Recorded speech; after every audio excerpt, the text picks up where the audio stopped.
क्या हो गया?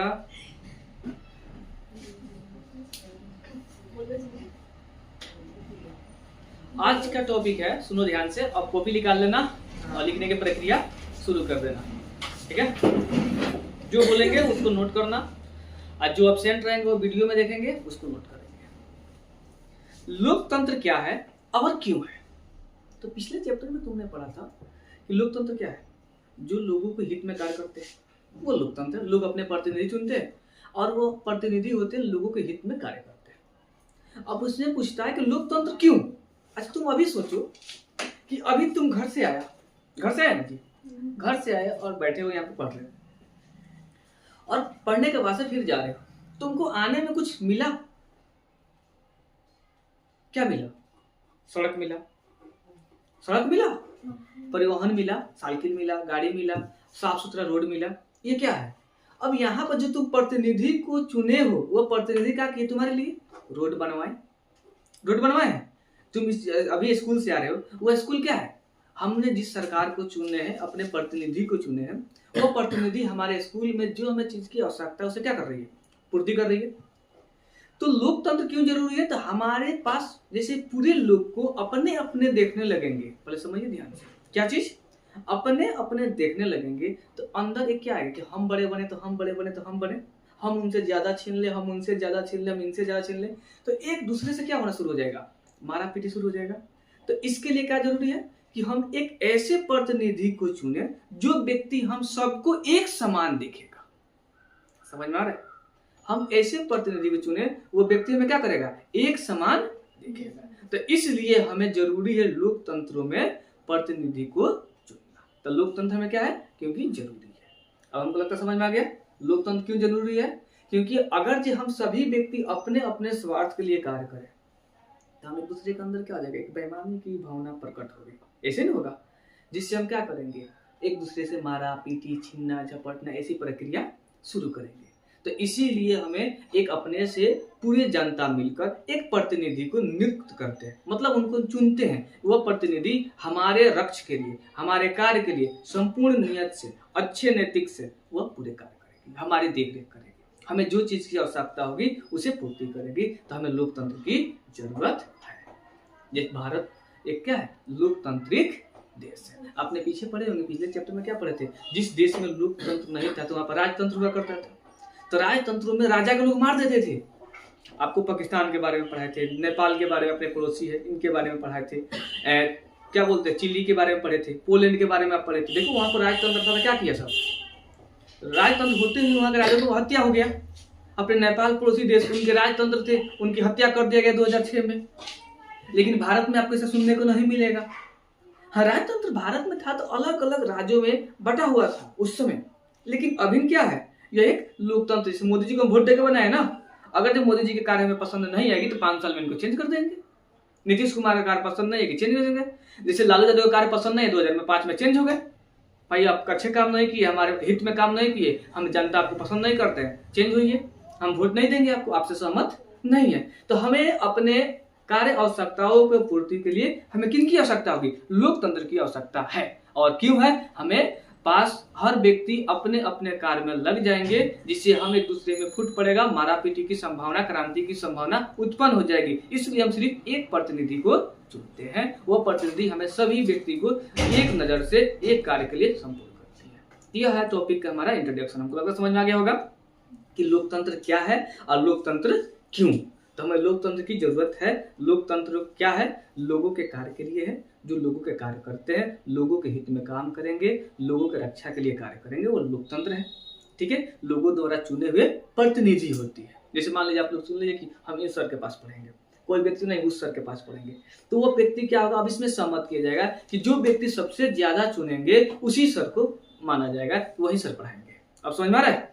यह है लोकतंत्र। तो उसमें पूरी जनता हम लोग चुनते हैं कि नहीं, यह व्यक्ति हमारे लिए अच्छे काम करेंगे, यह हमारे देश की आर्थिक स्थिति को सुधारेंगे, चोरी डकैती नहीं करेंगे, तो हम उन्हें वोट देते हैं, उस व्यक्ति को चुनते हैं और हमारे काम के रखते हैं। क्यों रखते हैं? इसका मूल कारण है कि हम लोग के आपस में सबको एक समान देखेंगे। ठीक है, तो दोनों क्लियर हो जाएगा। चलो हम हल्का इसके परिचय फिर पढ़ते। बुक क्या कहता है अपने नजर से, मतलब लेखक जो है, लेखक क्या लिखते हैं लोकतंत्र के बारे में।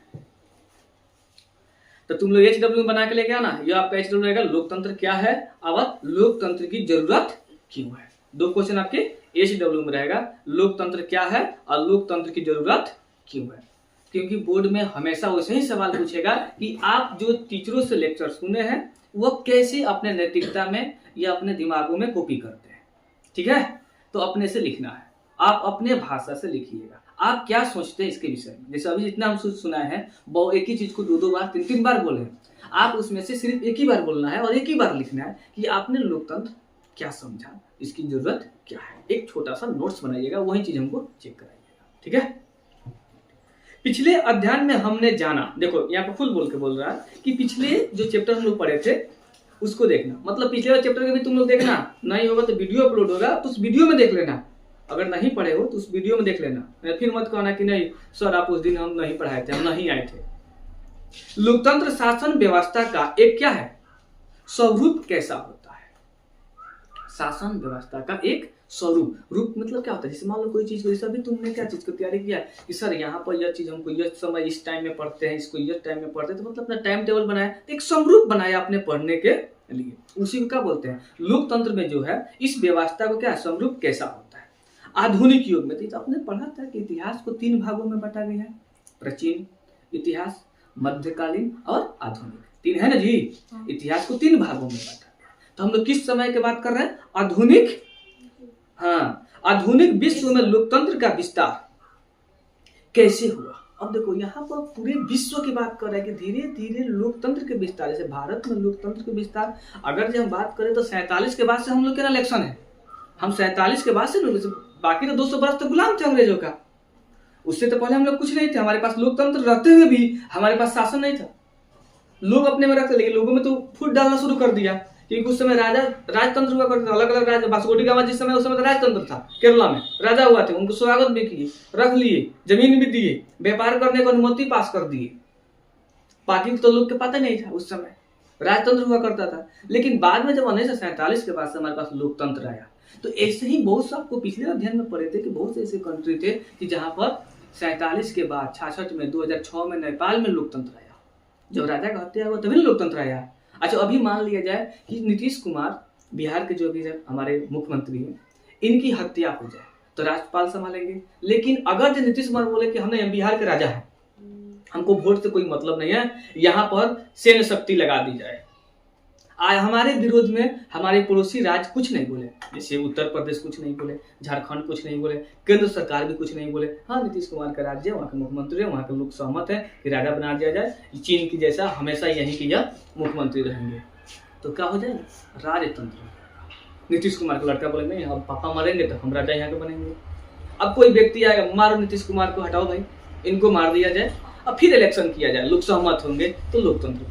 सेम वैसे ही हमारे बाकी बहुत से ऐसी पड़ोसी कंट्री है, ऐसा ही वहां के राजों को मारा गया, फिर वहां पर लोकतंत्र की स्थापना हुई। ठीक है, तो आपको HW में एक और चीज देते हैं, नोट करिएगा कि 1947 की बाद से कौन कौन सी देश राजतंत्र से लोकतंत्र में परिवर्तित हुई। का जी प्रिंस, ठीक है, सुनो ध्यान से, तुम हो गया। चलो आगे बढ़ते हैं। अब सुनना बेटा, ध्यान से सुनना, बहुत काम के, सॉरी बेटा कहने से लिए, मतलब बाबू सुनना ध्यान से, कि ना प्रिंस। प्राचीन भारत में, बाबू देखना यहाँ पर प्राचीन भारत की बात आ गई आप लोग का। प्राचीन भारत में लोकतंत्र का विस्तार कैसे हुआ, प्राचीन भारत में लोकतंत्र का विस्तार कैसे हुआ। अब तुम देखा, अब तुम जो बड़े बच्चा हो गया, अब धीरे धीरे धार्मिक चीज देखेगा, जैसे रामायण महाभारत ये सब चीज देखेगा, तो उस समय देवी देवताओं भी की देखेगा, तो क्या देवी देवताओं में राजतंत्र था। अगर सीता माँ के जो जंगल में जाने का जो उनको वनवास है, लोकतंत्र के कारण हुआ, लोगों ने उसका राजतंत्र थे, राजा तो थे वहां के, वो ज्यादा तो नहीं जान देते, लेकिन लोगों के भावनाओं के लिए राजा के ऊपर उंगली उठाना शुरू किए, तो लोगों के हित के लिए क्या कर दिए, अपने पत्नी को त्याग दिए। तो उस समय भी देखो, उस समय की मतलब कई युग की बात हो रही है यहाँ पर। तो भारत की प्राचीन भारत में लोकतंत्र की विस्तार कैसे हुआ, सेम वैसे ही ये चीज हम लोग को शुरुआत में, जैसे हम लोग पैदा नहीं थे, हम लोग बाबा दादा भी पता पैदा थे कि नहीं थे, उस समय की पहले की बात है ये सोचे। अभी तो आप लोग को बहुत सी कुछ पढ़ने को मिलेगा कि जैसे हमको तो ऑनलाइन क्लास में नहीं बोलना चाहिए, कैसे ऐसे लोग बहुत से विरोध करेंगे, ये प्रक्रिया सुनेंगे तो। बहुत से ऐसे ब्राह्मण थे और ब्राह्मण का जितने भी बड़े कास्टों का व्यक्ति थे, तो मतलब हम भी किताब में पढ़े हैं, सुनने को भी मिलता है, टीचर हम लोग को भी बताते थे ऐसी कानून कि छोटे जातों को अनुमति नहीं था, मतलब उनके सामने रास्ता से गुजर जाना या उनके सामने पूरे वस्त्र को पहनना, वह जिस नदी में नहा रहे ब्राह्मण लोग उस नदी में लोग को नहाना, बहुत सा ऐसी भावनाओं को मिला है, बहुत सा टार्चर लोगों के साथ हुआ है, बहुत ऐसे। जैसे आप और बड़े क्लास में जाइएगा और भी इससे बड़े टीचर आपको मिलेंगे, ये सारे चीज़ को बताएंगे डीप से। अगर हम लोग छोटे हैं तो हम लोग को उतने बताने का मतलब उतना आदमी कैपेसिटी नहीं कर पा रहा है, लेकिन जो बड़े टीचर और मिलेंगे, जो प्रोफेसर मिलेंगे आपको, बड़े बड़े PhD के प्रोफेसर, वो आपको और डीप से सब सिखाएंगे। छोड़िए उस सब बात को, हम आगे बढ़ते हैं। भारत में लोकतंत्र का विस्तार कैसे हुआ, प्राचीन भारत में लोकतंत्र का स्वरूप कैसे था, आधुनिक विश्व में लोकतंत्र का विस्तार कैसे हुआ। देखिए इन खाली विस्तार के बारे में बात कर रही है। अब हम जानेंगे कि लोकतंत्र क्या है, लोकतंत्र की विशेषता क्या है। तो अभी आपको तो बताया था लोकतंत्र क्या है, लोगों के हित के लिए कार्य करे। लोकतंत्र की विशेषता क्या है, तो लोकतंत्र की विशेषता अच्छे भी है बुरा भी है। लोकतंत्र की विशेषता अच्छे भी है और बुरा है। वो डिपेंड करता है कि जो लोकतंत्र के जो प्रतिनिधि को आप चुनते हैं वो किस तरह का है। अच्छा मान लीजिए आप ऊपर के प्रतिनिधि को चुनते हैं तो आपके लिए खतरा ना है, पूरा आपका पैसा रख लिया, पूरे जमीन को रख लिए, पूरे प्रक्रियाओं को अपने अंदर डाल दिया, पूरे शासन प्रशासन उसके अंदर आपके ऊपर अत्याचार शुरू कर दिया। तो इसमें हमारे दोनों हो सकते हैं। इसी अध्ययन में हम ये भी जानने का प्रयास करेंगे कि लोकतंत्र की सही परिभाषा क्या हो सकती है। इस शुरुआत में हम ये बहुत सी सरल परिभाषाओं से करेंगे कि हमें भी जानने का प्रयास करेंगे कि लोकतंत्र की और गैर लोकतंत्र सरकार में क्या अंतर है। देखिए बहुत अच्छा, यहाँ पर आपको एक चीज सीखने को मिला, एक लोकतांत्रिक और एक गैर लोकतांत्रिक, दोनों में क्या अंतर है। ये आपके अभी फिर एक HW मिल गया, लोकतांत्रिक और गैर लोकतांत्रिक, यह दोनों में क्या अंतर है, यह चीज को याद रखिएगा। आपको दो चीज लिखना है HW में, लोकतंत्री एवं गैर लोकतंत्री में क्या अंतर है, नोट कर लिए। चलिए आगे बढ़ते हैं। सरकार में क्या अंतर है, लोकतंत्र को व्यवहारिक पक्ष में महत्वपूर्ण बिंदुओं को जानने और इसके अतिरिक्त किसी भी लोकतांत्रिक सरकार के न्यूनतम विशेषताएं क्या होती है, यह भी जानने की कोशिश करेंगे कि अंत में लोकतंत्र को पक्ष और विपक्ष क्या है। अच्छा एक चीज बताइए, कौन बताएगा इसमें पक्ष और विपक्ष क्या होता है, पक्ष और विपक्ष क्या होता है। जैसे अभी आप लोग इतने बच्चे हैं, आपसे हम बोलते हैं कि चलो एक हाथ से उल्टी मारता है, ठीक है, दोनों हाथ से नहीं बोलेंगे, तो कोई बोले सर हम मारेंगे, हमारे पक्ष में 20 बच्चे आ रहे हैं, ठीक है, इधर के लिखने लाइन है मेरे पास, इधर वाले बोल रहे हैं कि नहीं सर हम दोनों हाथ से उल्टी मारेंगे, ठीक है। अब दोनों आदमी में हल्ला शुरू हो गया, नहीं एक से दो से, एक से दो से, तो जो मेरे पक्ष में है पक्ष और जो मेरे पक्ष में नहीं वो विपक्ष। तो सेम लोकतंत्र में ऐसे होते हैं, जब सरकार बनती है प्रतिनिधि को चुनते हैं तो वह प्रतिनिधि हमारे हित में जो कार्य करती है, कुछ ऐसे कार्य हो जाती है कि जो हमारे हित में नहीं हो, तो हम क्या कहते हैं, नहीं ऐसा नहीं माना जाएगा, ऐसा नहीं होगा, इसको चेंज करिए भाई, हल्ला करते हैं ना जी। इसके सुर पर देखते हैं, आपने खुद सुने होंगे कि आज सरकार के विरोध एक आंदोलन शुरू हो गया, आज एक रैली निकला जिसमें सरकारों के पक्ष में मुंह तोड़ रहा है यार सरकार वो आंदोलन शुरू कर दिया यार कोचिंग में। तो ये सरकारों के विरुद्ध हमने आंदोलन शुरू करते हैं, तो उसके पक्ष वाले होते हैं बहुत अच्छा काम हो रहा है, विपक्ष वाले होते हैं अरे यार ये सरकार बहुत खराब व्यक्ति है।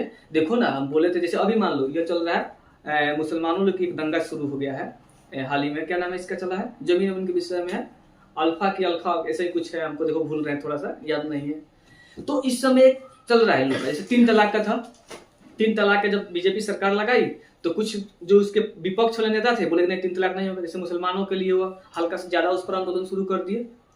तो हम किसी सरकार है, आपके प्रतिनिधि हमको चुने हो, हम कोई काम मान लो कि हम बोले नहीं आज पढ़ाना हमको लोकतांत्रिक, हम लोकतंत्र ना पढ़ाकर हम पढ़ाएंगे मैथ। 5 बच्चा उधर से खड़ा हो गया, सर ये कौन सी बात है, अब लोकतंत्र की बुक मंगाए और पढ़ाने लगे मैथ, विपक्ष हुआ ना जी, सेम होता है। अभी हम आपको पढ़ा रहे हैं, उधर बगल में बहुत सा कोचिंग, हम लोग आसपास में बहुत सा कोचिंग चल रहा है, इधर कोई कोचिंग वाले बोले सर ये ऐसे पढ़ा रहे हैं वैसे पढ़ा रहे हैं, कुछ उंगली उठाना, कुछ कमेंट करना, उल्टा पुल्टा करना, तो विपक्ष का लगेगा। तो हमको लगता है बढ़िया से समझ गए होंगे, ठीक है। इसका अंतर भी लिख लेना कि लोकतंत्र में पक्ष और विपक्ष में क्या अंतर होती है, ठीक है।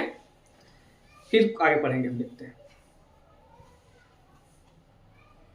कहता है कि आय तर्कों के साथ आगे बढ़ते हुए लोकतंत्र को व्यापारिक अर्थ पर भी आएंगे, मतलब लोकतंत्र की उसके व्यापारिक अर्थ के बारे में भी जानेंगे। तो पहला हम लोग का क्वेश्चन क्या है, लोकतंत्र क्या है, क्या है पहला क्वेश्चन क्या है, लोकतंत्र क्या है। आपको HW में तो लिखा दिया है कि लोकतंत्र क्या है, आपको इसको लिख कर लाना, नहीं होगा तो फिर वीडियो जो देख वीडियो को बार बार देखिएगा तो आपको याद भी हो जाएगा। सिर्फ जिसके पास बुक नहीं है वो बुक वीडियो देख लेना, उससे आपको याद रहेगा। पूरे स्क्रीन शेयर हम कर दिए हैं, ये आपको दिखाई देगा पूरे के पूरे।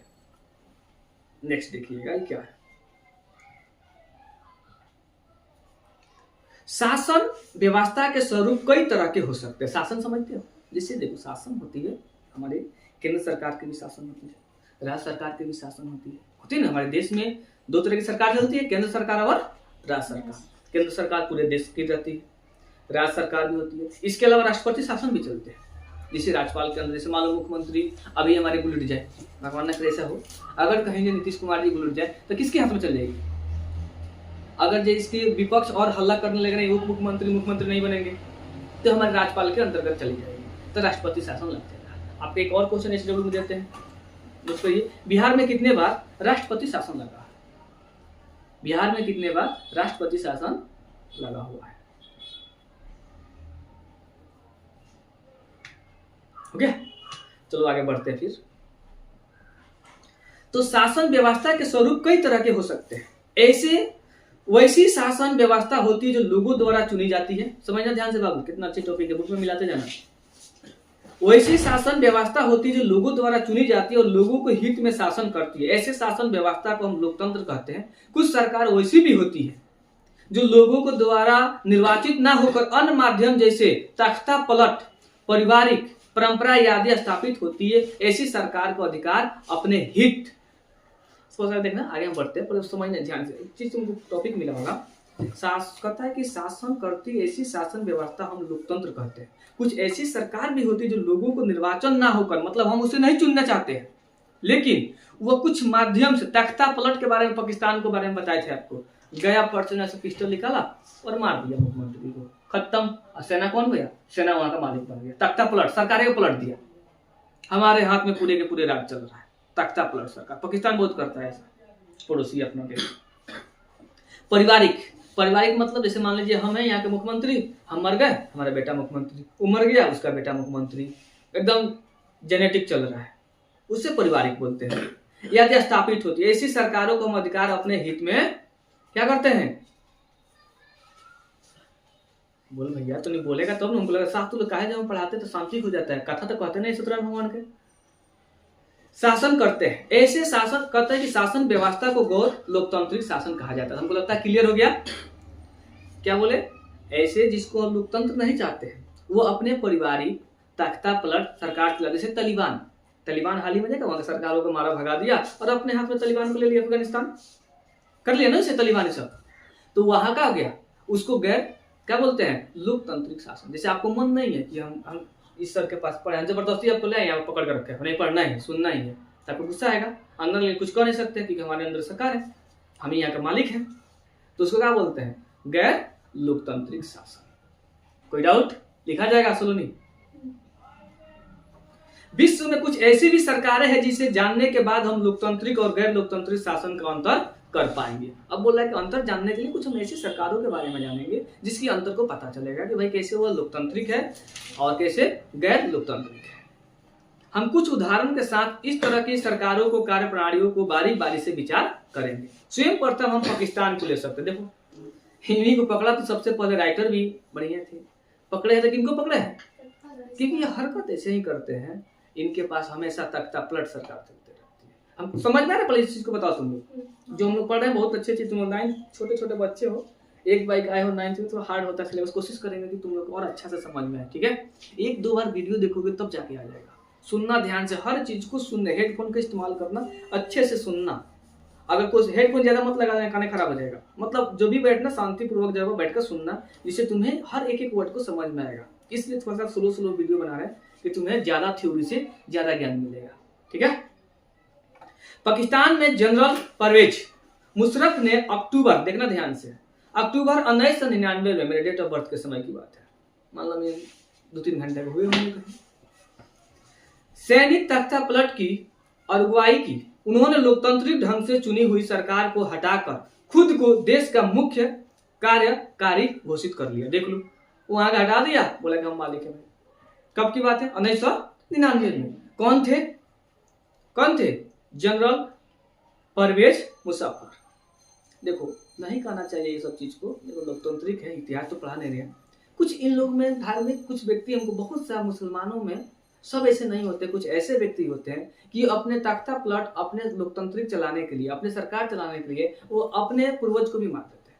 जैसे आपको हिस्ट्री में हम बताएंगे, जैसे बाबर, हुमायूं, खिलजी, ये सब अपने ही पिताजी को गायब कर चुके हैं। शाहजहां, ये इनको मार दिया गया।